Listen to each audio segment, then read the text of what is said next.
সেই একই গন্ধ। পচা, এই বিড়ির প্যাকেটটা তোকে কে দিয়েছে? একটা বিড়িখোর বুড়ি।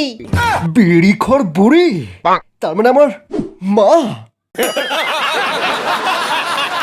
এটা এটা মায়ের হাতের তৈরি বিড়ি। একই বিড়ি অন্যজনও তৈরি করতে পারে। নানন্দা, তুমি হয়তো জানো না আমি কতদিন পরে এই বিড়িটা খেয়ে পেট ঝেড়ে হয়ে গেছি।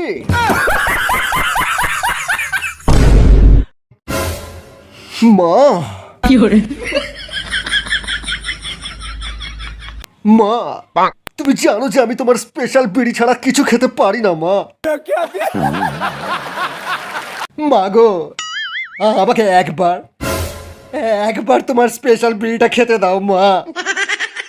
কতদিন আমার পায়খানা ক্লিয়ার হয়নি মা, একবার।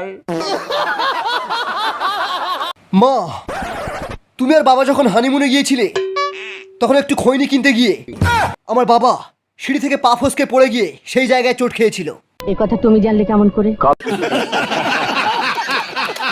কাল রাতে বাবা আমার স্বপ্নে এসে বলে গেছেন, আরো বলে গেছেন বাবা আমার হওয়ার জন্য পাড়ার সমস্ত বিড়িখোরদেরকে একটা করে শান্তি বিড়ির প্যাকেট কিনে দেওয়ার মানত করেছিলেন, কিন্তু বাবা তা দেননি।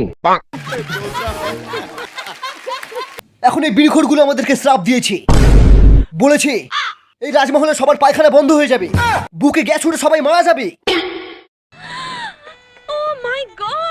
সারাদিনে কটা বিমল খাস?